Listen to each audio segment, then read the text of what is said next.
ಲಿಂಗತ್ವ ಅಲ್ಪಸಂಖ್ಯಾತರು ಎಂದರೆ ಭಿಕ್ಷೆ ಬೇಡಿ ಬದುಕುವವರೇ ಎಂದು ಮೂಗು ಮುರಿಯುವವರೇ ಹೆಚ್ಚು. ಅವರಲ್ಲೂ ಪ್ರತಿಭೆ ಇರುತ್ತೆ. ಪ್ರೋತ್ಸಾಹ ಸಿಕ್ಕರೆ ಅವರು ಬೆಳೆಯುತ್ತಾರೆ ಎಂಬುದಕ್ಕೆ ಪಪೆಟ್ ಜಾನು ಉದಾಹರಣೆಯಾಗಿದ್ದಾರೆ. ಜನಶಕ್ತಿ ಮೀಡಿಯಾದಲ್ಲಿ ಮೊದಲ ಬಾರಿಗೆ ಇವರ ಸಂದರ್ಶನ ಪ್ರಸಾರ ಆಗಿತ್ತು. ನಂತರದಲ್ಲಿ ಅವರಿಗೆ 10 ಚಾನೆಲ್ಗಳಲ್ಲಿ ಅವಕಾಶ ಸಿಕ್ಕಿತು. ಈಗ ಅವರಿಗೆ ವಿಜಯನಗರದ ಸರ್ಕಾರಿ ಪ್ರಥಮ ದರ್ಜೆ ಕಾಲೇಜಿನಲ್ಲಿ ಪದವಿ ವ್ಯಾಸಂಗ ಮಾಡಲು ಅವಕಾಶ ಸಿಕ್ಕಿದೆ. ಈ ಸಂತಸವನ್ನು ಅವರು ಜನಶಕ್ತಿ ಮೀಡಿಯಾ ಜೊತೆ ಹಂಚಿಕೊಂಡಿದ್ದಾರೆ. ಇವಾಗ ನಾನು ವಿಜಯನಗರ ಫಸ್ಟ್ ಗ್ರೇಡ್ ಕಾಲೇಜಲ್ಲಿ ಅಡ್ಮಿಷನ್ ತಗೊಂಡಿದ್ದೇನೆ. ಸೊ ಎಲ್ಲರಿಗಿಂತ ಮೊದಲು ತುಂಬ ಥ್ಯಾಂಕ್ಸ್ ಹೇಳಬೇಕಾಗಿರೋದು ಹೇಮಲತಾ ಮ್ಯಾಮ್ಗೆ. ಸೊ ನಾನು ಮುಂಚೆಗೆ ಅಡ್ಮಿಷನ್ ಆಗಿದೆ. ಅಲ್ಲಿ ನಂದು ಓಲ್ಡ್ ನೇಮ್ ಬಂದ್ಬಿಟ್ಟು ಅಬ್ದುಲ್ ಕುದ್ದೂಸ್ ಅಂತ. ನಾನು ಯಾರ ಹತ್ರನೂ ಜಾಸ್ತಿ ಈ ನೇಮ್ನ ಶೇರ್ ಮಾಡಲ್ಲ.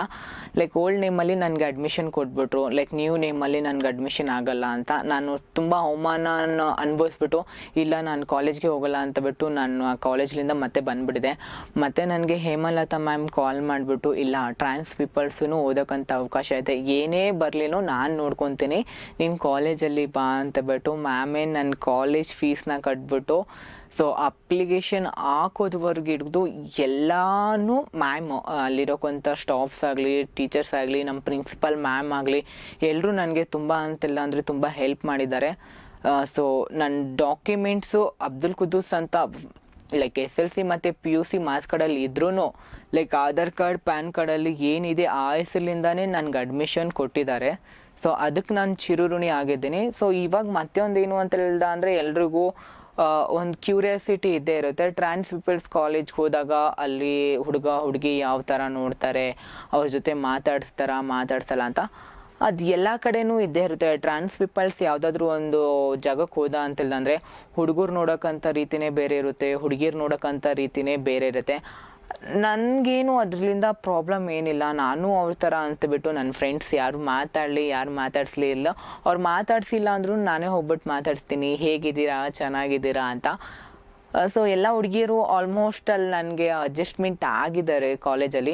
ನಮ್ಮ ಸೆಕ್ಷನ್ನಲ್ಲಿ ಇರೋರ್ಗೆ ಮಾತ್ರ ನನಗೆ ಗೊತ್ತು ಐ ಆಮ್ ಟ್ರಾನ್ಸ್ ಅಂತ. ಬೇರೆ ಸೆಕ್ಷನಲ್ಲಿ ಇರ್ತಾರಲ್ಲ ಅವ್ರಿಗೆಲ್ಲನೂ ಓ ಈ ಥರದವ್ರೂ ಕಾಲೇಜ್ ಬರ್ತಾ ಇದ್ದಾರಾ ಅಂತಬಿಟ್ಟು ಕೆಲವೊಬ್ಬರು ಕುತೂಹಲದಿಂದ ಬಂದ್ಬಿಟ್ಟು ನನ್ನ ಹತ್ರ ಮಾತಾಡಿಸ್ತಾರೆ.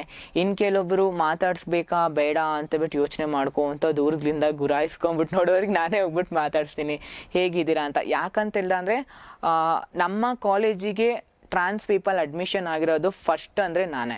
ಇವಾಗ ನಮ್ಮ ಕಾಲೇಜಲ್ಲಿ ಮಿನಿಮಮ್ ಏನಿಲ್ಲ 4,500 ಹುಡುಗರಿದ್ದಾರೆ, ಹುಡುಗಿ ಮಿಕ್ಸ್ ಕಮೆಂಡಲ್ಲಿ. ಆ 4,500ದಲ್ಲಿ ಫಸ್ಟು ಟ್ರಾನ್ಸ್ಜೆಂಡರ್ ಕಾಲೇಜ್ ಓದ್ತಾ ಇರೋದು ನಾನೇ. ನಮ್ಮ ಇಡೀ ಕಾಲೇಜಲ್ಲಿ ನನ್ನ ಬಿಟ್ಟು ಬೇರೆ ಯಾರೂ ಇಲ್ಲ. ಅವರಿಗೆ ಒಂದು ಏನೋ ಒಂಥರ ಅವ್ರಿಗೆ ಹೆಂಗೆ ಅಂತ ಬಿಟ್ಟು ಹೇಳ್ದಂದರೆ ಇಷ್ಟು ದಿನ ಬೀದಿಯಲ್ಲಿ ಅಲ್ಲಿ ಇಲ್ಲಿ ನೋಡಿದವ್ರಿಗೆ ಸಡನ್ನಾಗಿ ನಾವು ಕಾಲೇಜ್ ಬಂದ ಅಂತೆಲ್ಲ ಅಂದರೆ ಶಾಕ್ ಆಗೇ ಆಗುತ್ತೆ.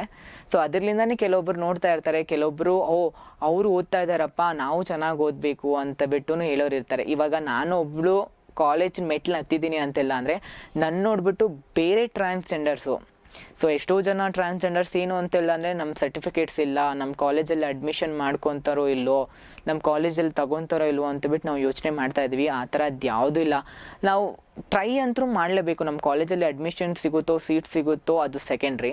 ನಾವು ಟ್ರೈಯೇ ಮಾಡಿಲ್ಲ, ಮನೆಯಲ್ಲೇ ಕೂತ್ಕೊಂಬಿಟ್ಟು ಆಗುತ್ತೋ ಇಲ್ಲೋ ಅನ್ನೋದಕ್ಕೆ ಇದಕ್ಕೆ ಹೇಳೋಕ್ಕಾಗಲ್ಲ. ದೆನ್ ಇನ್ನೊಂದು ಕಾಲೇಜಲ್ಲಿ ಹುಡುಗಿ ಯಾವ ಥರ ನೋಡ್ತಾರೆ ಅಂತ ಒಂದು ಮೈಂಡ್ ಸೆಟ್ ಇರುತ್ತೆ. ನಾವು ಅವ್ರನ್ನ ಯಾವ ಥರ ನೋಡ್ತಿರ್ತಾನೆ ಅವರು ಅದೇ ಥರ ನೋಡ್ತಾರೆ. ನಾನು ಇವಾಗ ಎಲ್ಲರೂ ನನ್ನ ಫ್ರೆಂಡ್ಸ್ ಅಂತಲೇ ನೋಡ್ತಾ ಇದ್ದೀನಿ. ಕೆಲವೊಬ್ಬರು ಭೇದ ಭಾವ ಮಾಡ್ತಾರೆ, ಇವರು ಹಂಗೆ ಹಿಂಗೆ ಅಂತ. ಕೆಲವೊಬ್ರು ಭೇದ ಭಾವ ಮಾಡಲ್ಲ. ನನ್ನ ಜೊತೆ ಯಾರು ಚೆನ್ನಾಗಿ ಓದ್ತಾ ಇರ್ತಾರೆ ನಾನು ಅವ್ರ ಜೊತೆ ಚೆನ್ನಾಗಿ ಮಾತಾಡಿಸ್ತಾ ಇರ್ತೀನಿ, ಅವ್ರ ಜೊತೆ ಚೆನ್ನಾಗಿ ಓದ್ತಾ ಇರ್ತೀನಿ. ಯಾರು ಮಾತಾಡ್ಸಲ್ಲ ಅವ್ರಿಗೂ ನಾನು ಮಾತಾಡ್ಸಲ್ಲ. ಇವಾಗ ಹುಡುಗರ್ದು ಸ್ವಲ್ಪ ಇದ್ದೇ ಇರುತ್ತೆ ಅಲ್ವಾ, ಆಲ್ಮೋಸ್ಟ್ ಅಲ್ಲಿ ಹುಡುಗರ್ದು ಎಲ್ಲ ಕಡೆನೂ ಇದ್ದೇ ಇರುತ್ತೆ. ಸ್ವಲ್ಪ ಏನೋ ಈ ಥರಗವ್ರಿಗೆ ಮಾತಾಡಿಸ್ಬೇಕು ಇಲ್ಲ ಅಂತಂದರೆ ಕೀಟ್ಲೆ ಮಾಡೋದು, ಸುಮ್ಮನೆ ಹಿಂದೆಲಿಂದ ರೇಗ್ಸೋದು ಅದೆಲ್ಲ ನಡೀತಾ ಇರುತ್ತೆ. ಆಲ್ಮೋಸ್ಟ್ ಅಲ್ಲಿ ನಮ್ಗೆ ಎಲ್ಲ ಕಡೆಯಲ್ಲಿ ಇರುತ್ತೆ, ಅದ್ರದ್ದೇನು ಇದಿಲ್ಲ. ಸೊ ಇನ್ನೊಂದು ನಂದು ಆಸೆ ಏನು ಅಂತ ಹೇಳ್ದಂದರೆ ಪ್ರತಿಯೊಂದು ಟ್ರಾನ್ಸ್ ಪೀಪಲ್ಸ್ಗೆ ಎಜುಕೇಷನ್ ಬೇಕೇ ಬೇಕು. ಎಜುಕೇಷನ್ ಇಲ್ಲ ಅಂದರೆ ಏನೂ ಆಗಲ್ಲ. ನನಗೆ ಓದು ಸ್ವಲ್ಪ ಕಡಿಮೆನೇ, ನಾನು ಓದೋಕ್ಕೆ ಅಷ್ಟೊಂದು ಇಂಟ್ರೆಸ್ಟ್ ಇಲ್ಲ. ಆದ್ರೂ ಎಜುಕೇಷನ್ ಅನ್ನೋದು ಇದ್ದೇ ಇರಬೇಕು. ಸೊ ನನಗೆ ಇವಾಗ ಅನ್ನಿಸ್ತಾ ಇದೆ, ನನಗೆ ಎಷ್ಟು ಖುಷಿ ಆಗ್ತಾ ಇದೆ ಅಂತೆಲ್ಲ ಅಂದರೆ ನಾನು ಕಾಲೇಜಿಗೆ ಹೋಗ್ತಾ ಇದ್ದೀನಿ ಅನ್ನೋಕ್ಕೆ. ಐ ಫೀಲ್ ಲೈಕ್ ನಾನು ಕಾಲೇಜ್ ಸ್ಟೂಡೆಂಟು.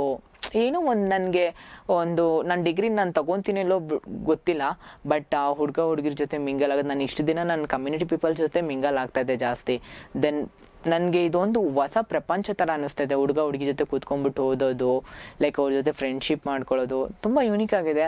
ಸೊ ಯಾರೆಲ್ಲ ಟ್ರಾನ್ಸ್ ಪೀಪಲ್ಸ್ ನೀವು ಕಾಲೇಜ್ಗೆ ಹೋಗಬೇಕು ಅಂತ ಬಿಟ್ಟಿದ್ದೀರಾ ತಾನೇ, ದಯವಿಟ್ಟು ಕಾಲೇಜ್ಗೆ ಹೋಗಿ.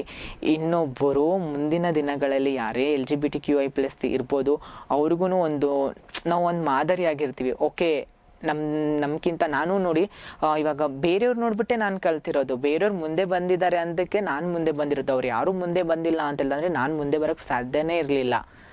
ಸೊ ಆ ಕಾರಣದಿಂದ ಎಲ್ರೂ ಇವಾಗ ನಾವೇನು ಮಾಡ್ತಾ ಇದೀವಿ ತಾನೆ ಅದನ್ನು ಪಕ್ಕಕ್ಕೆ ಇಟ್ಬಿಟ್ಟು ಒಂದು ಸ್ಟಡಿ ಅನ್ನೋಕ್ಕಂಥದ್ದು, ಒಂದು ಡಿಗ್ರಿ ಅನ್ನೋಕ್ಕಂಥದ್ದು ಹೋಗೋಣ. ಎಲ್ಲರೂ ನಮ್ಮಲ್ಲಿನೂ ಯಾರೇ ಆಗಿರೋಕ್ಕಂಥ ಪ್ರತಿಭಾವಂತರು ಇಲ್ಲ ಅನ್ನೋಕ್ಕಿಲ್ಲ. ಎಲ್ಲ ಪ್ರತಿಭೆಗಳು ನಮ್ಮ ಹತ್ರ ಇದೆ.